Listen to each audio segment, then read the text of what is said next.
Hello all, so I welcome you all. और recently मैं एक बच्चे से बात कर रहा था। He was having exam of this mensuration 3D volumes. So उसने मुझे बोला कि सर मेंसुरेशन में क्या है, कुछ नहीं है, बस फॉर्मूला से याद कर लो और हो जाएगा। तो फॉर्मूला याद करके गया वो एग्जाम में और हो गया वो फेल। अब बात करते हैं कि वो क्यों हुआ फेल। देखिए, सबसे इंपॉर्टेंट सबसे पहली चीज़ ये होती है कि सिर्फ फॉर्मूलाज के भरोसे मेंसुरेशन और स्पेशली 3D वॉल्यूम्स आप नहीं सॉल्व कर सकते। सो ये कुछ इंपॉर्टेंट पॉइंटर्स हैं जो मैं आपको दूंगा, और अगर आप इसको फॉलो कर सकते हैं तो आप फेल होने से एटलीस्ट मेंसुरेशन में बच सकते हैं। और मेंसुरेशन इंपॉर्टेंट क्यों है? क्योंकि 9th और 10th ग्रेड को बहुत अच्छे से पता है कि भाई अगर मेंसुरेशन का क्वेश्चन आएगा तो वो लास्ट सेक्शन में आएगा, 5 नंबर का आएगा, उसमें चॉइस भी नहीं होने वाली, और होगी तो उसके चॉइस के साथ मेंसुरेशन का ही क्वेश्चन होगा। So it is something which is not negotiable, right. ये 1-2 नंबर के क्वेश्चन में नहीं आता, we all know this, right. And last चीज़, ये ज़्यादातर वीडियो हिंदी और इंग्लिश में होगी। सो अगर आपको हिंदी इंग्लिश दोनों नहीं आती है तो you can save your time, ठीक है। So let's go ahead. ठीक है, सबसे पहली चीज़ जो आपको आनी चाहिए वो है यूनिट की कन्वर्शन। यूनिट की कन्वर्शन अगर आपको नहीं आती है, डन है, आप क्वेश्चंस नहीं कर पाओगे।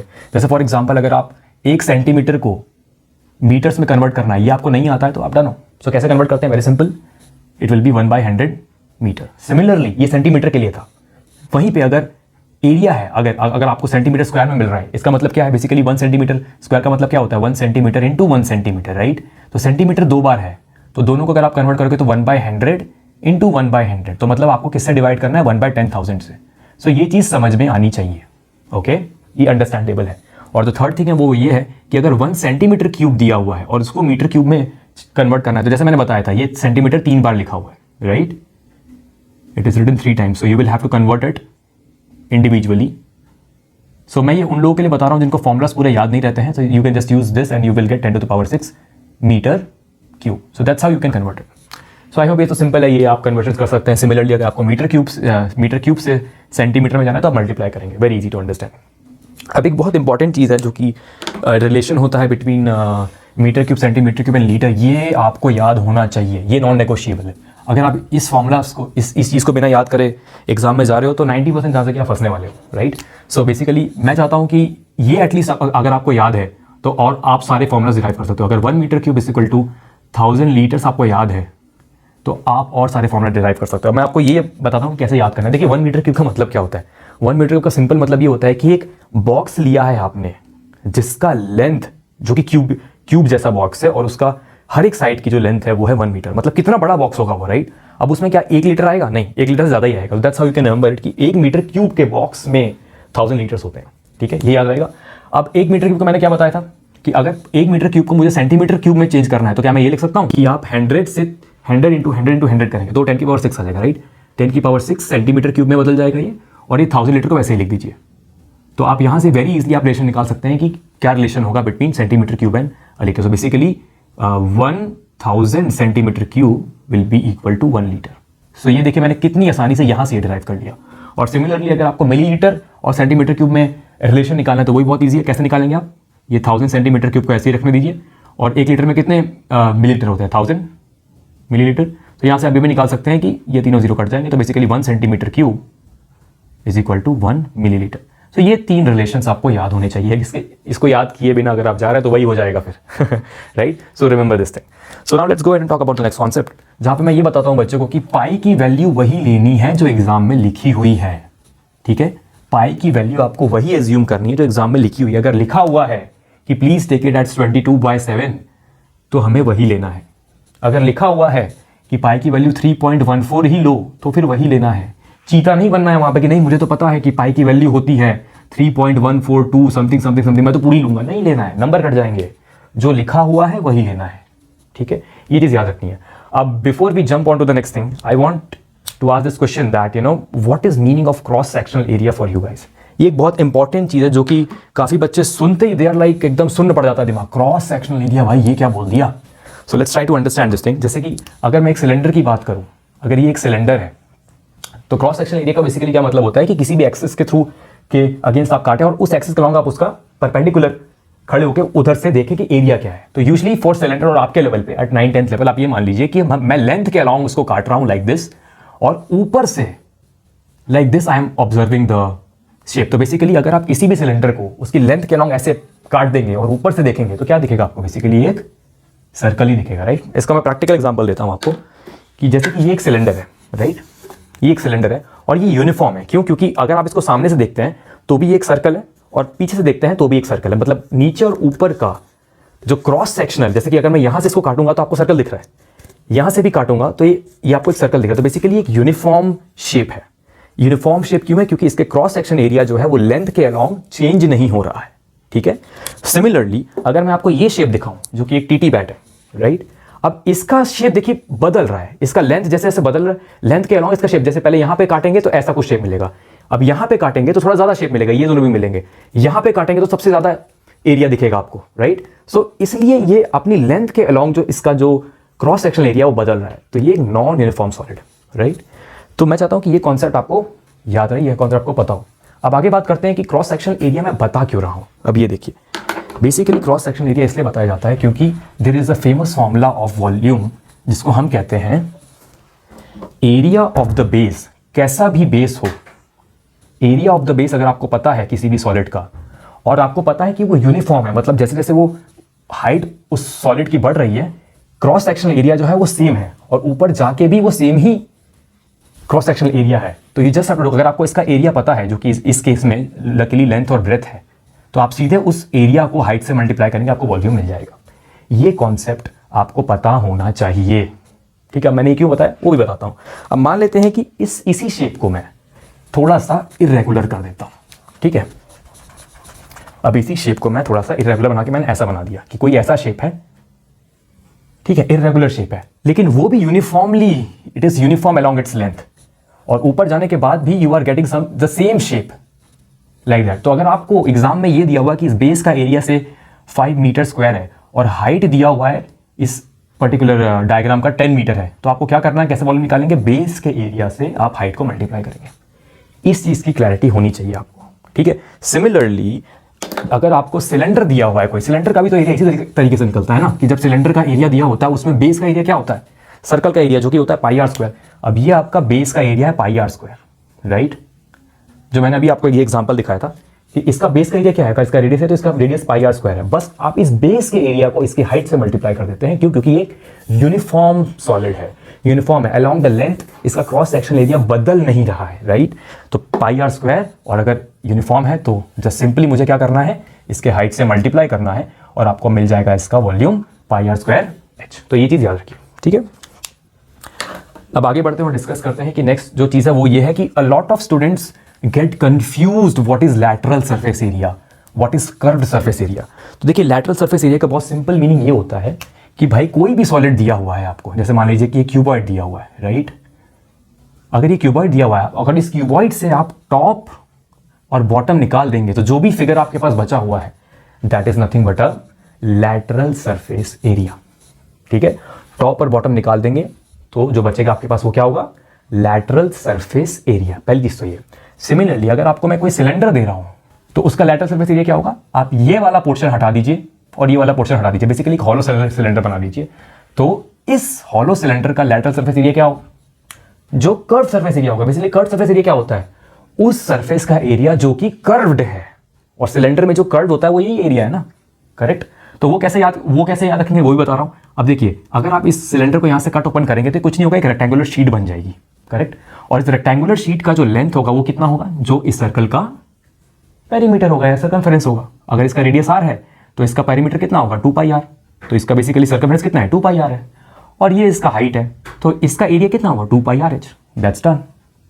सो मैंने ये एग्जांपल इसलिए दिया था कि आप ये याद रखो कि एक सिलेंडर में लैटरल सरफेस एरिया और कर्व्ड सरफेस एरिया सेम ही होता है, ठीक है, ये याद रखिएगा। सिमिलरली अगर मैं एक कोन बनाऊं और कोन में अगर आपसे कोई पूछेगा कि भाई कर्व्ड सरफेस एरिया है, लैटरल सरफेस एरिया क्या है, तो आपको क्या बोलना है कि भाई इसका होता है curved surface area, lateral surface area क्या होता है, पाई आर एल होता है। ये चीज आपको याद रखनी है, ठीक है, ये चीज भूलनी नहीं है। अगर कोई आपको ये पूछेगा भाई क्यूबॉइड का कर्व्ड सरफेस एरिया क्या है, तो उसको बोलना है भाई पागल है क्या, क्यूबॉइड में there is no curved surface, there is only lateral surface area, ठीक है, ये चीज याद रखिए, ठीक है। हाँ, एक चीज और, कई बार कंफ्यूजन ये भी होता है कि बच्चों को ये नहीं समझ में आता कि लेंथ क्या है, ब्रेथ क्या है, हाइट क्या है। लॉन्गेस्ट साइड हो गई आपकी लेंथ, इसको कहते हैं ब्रेथ और width. There is no difference between breadth and width, ये याद रखिए। और ये है आपका हाइट, दैट्स ऑल डन, इतना याद रखिए, ठीक है। सो विद दिस हमने कुछ टॉपिक्स कवर किया, अब हम आगे बढ़ते हैं। Will talk about one more important thing, so let me quickly run it. So अगला कॉन्सेप्ट जो हम पढ़ने वाले हैं वो ये है कि कभी भी जो पाई की वैल्यू है, जो पाई की वैल्यू है वो कभी भी आप स्टार्टिंग में मत डालिए प्लीज, स्पेशली जहां पे आप वॉल्यूम कन्वर्जन्स कर रहे हैं। जैसे मान लीजिए कि अगर आपको पहले मैं एक क्वेश्चन पूछता हूं आपसे कि मान लीजिए कि अगर आपको एक क्वेश्चन दिया गया है कि भाई ये एक बैलेंस है और यहाँ पर 1 किलो रुई रखी हुई है, 1 kg ऑफ कॉटन है और यहाँ पे 1 kg ऑफ आयरन है, ठीक है, इन दोनों में भारी कौन सा होगा? कई लोग बोल देते हैं कि 1 kg आयरन भारी होगा, जो कि गलत है। जब मैंने बोल दिया दोनों 1 kg है तो the weight is going to be the same, right. अब जब आप वॉल्यूम कन्वर्जन पे क्वेश्चन करते हैं जहां पे आपको ये बोलता है कि भाई एक बड़ा स्फीयर था जिसका रेडियस था से 3 सेंटीमीटर, उसको कन्वर्ट कर दिया और बना दिया 1 सेंटीमीटर, कुछ कई सारे छोटे छोटे स्फीयर्स बना दिए 1 सेंटीमीटर के से, तो वो पूछते हैं कि कितने सारे बना दिया, राइट। सो ऐसे क्वेश्चंस में जो सबसे इंपॉर्टेंट कॉन्सेप्ट होता है, जो चीज सेम होती है, हम कहते हैं कि भाई वॉल्यूम सेम होगा, the volume is going to be same. But हमें किस बुनियाद पे कहते हैं? हम ये इसी बुनियाद पे कह पाते हैं कि भाई डेंसिटी कन्वर्जन के बाद सेम है। अब जैसे कि मैंने ये जब एग्जांपल लिया ना कि 1 kg कॉटन भारी होगा या 1 kg आयरन भारी होगा, कई लोग बोल देते हैं कि 1 kg आयरन भारी होगा, बट यहां पे बेसिकली चेंज क्या हुआ है? इसका वॉल्यूम ज्यादा है, इसका वॉल्यूम कम है। क्यों? मास सेम है, तो डिफरेंस क्या है? क्योंकि density is equal to mass upon volume होता है, राइट। सो बेसिकली यहां पे क्या हो रहा है कि इस चीज की डेंसिटी कम है, इस चीज की डेंसिटी कम है, तो मास को सेम रखने के लिए इसको ज्यादा वॉल्यूम चाहिए, करेक्ट। क्योंकि मास क्या हो जाएगा? Mass is equal to density into volume हो जाएगा, राइट। अगर मास आप सेम रख रहे हो तो डेंसिटी अगर कम है तो उसकी वॉल्यूम ज्यादा हो जाएगी, ये कॉन्सेप्ट है। अब जब इन कन्वर्जन्स में आप आते हो, जब आप एक बड़े स्फीयर को मेल्ट करके छोटे स्फीयर में बना रहे हो, तो आप ये एज्यूम कर लेते हो कि भाई the density is also the same, density same है, इसीलिए आप बोल पाते हो मास तो सेम ही रहेगा, because that is the matter. तो इसीलिए आप बोलते हो कि the volume should be same. तो ये याद रखिए कि आप ये क्यों बोल पाते हो कि एक सॉलिड जब चेंज होकर दूसरे सॉलिड में बनता है या मल्टीपल सॉलिड में बनता है, ये आप इसी बुनियाद पे बोल पाते हो कि भाई I am saying this because I know that the density is going to be the same. तो ये चीज याद रखिए। अब मैंने आपको ये बोला कि पाई की वैल्यू कभी शुरुआत में मत डालिए, मैं बताता हूँ क्यों। अब मान लीजिए कि आप इसका वॉल्यूम निकालते हैं, जिसका जो आएगा 4/3 पाई 3 का क्यूब, 4/3 पाई क्यूब। अब आपने ये पूरी वॉल्यूम पहले निकाल ली और फिर आपको निकालना भाई कितनी बॉल्स बनेंगी, फिर आपने n लिखा यहाँ पे, फिर आपने यहाँ पे दोबारा इनकी लिखोगे कि इसकी क्या वॉल्यूम 4/3 पाई इंटू 1 का क्यूब। अब यहाँ पे अच्छी बात क्या है, अब अगर मैंने पहले निकाल लिया होता इसका वॉल्यूम और फिर पूरा निकाल के क्यूब करके फिर जाके इसको पूरा निकाल रहा हूँ अलग से, फिर डिवाइड कर रहा हूँ, मैं अपना टाइम वेस्ट कर रहा हूँ। सिंपली मुझे इक्वेशन लिखनी है, मुझे नंबर ऑफ बॉल्स निकालनी है, 4/3 कट गया, पाई भी कट गया, 3 का क्यूब डिवाइड बाय 1 का क्यूब, डायरेक्ट आंसर आ गया मेरा n इज इक्वल टू 3 का क्यूब, जो कि 27 है। सो ये चीज मैं चाहता हूं कि आप अपना दिमाग भी यूज करें, जो कैलकुलेशंस हैं, try to put all the calculation in the end. पहले फॉर्मूला बेस पे करिए, जैसे कि अगर आपको 2 डिफरेंट काइंड ऑफ स्फीयर्स हैं, आप इसको अलग अलग नेमिंग भी अलग अलग करिए, इसको कैपिटल R करिए, इसको स्मॉल r करिए। अगर डिफरेंट आपको वो मिल रहे हैं कि भाई एक डिफरेंट सरफेस है जिसका हाइट कुछ और है, h1 है, और एक R1 है उसका रेडियस, और दूसरा सॉलिड बन रहा है R2 और उसका H2 मान लीजिए हाइट है, तो पूरा जितने भी एक्सप्रेशन लिख लीजिए और लास्ट में वैल्यूज पुट करिए, right. So it is always good because उससे नीट एंड क्लीन जाता है वर्क। सो ये भी समझ में आ गया। अब आगे बढ़ते हैं और कुछ इंपॉर्टेंट कन्वर्जन्स याद रखते हैं एरिया के। सो एरिया के कुछ इंपॉर्टेंट कन्वर्जन आपको आने चाहिए, जैसे कि 1 hectare is equal to 10,000 metre square. Basically कैसे याद रखेंगे कि ये एक स्क्वायर रेक्टेंगुलर फील्ड है जिसकी एक साइड है 100 मीटर, ऐसे याद रख सकते हैं, ऐसे याद रखिए, ठीक है। उसके बाद नेक्स्ट चीज आ गई हमारी 1 एकड़। 1 एकड़ में कितने मीटर स्क्वायर होते हैं?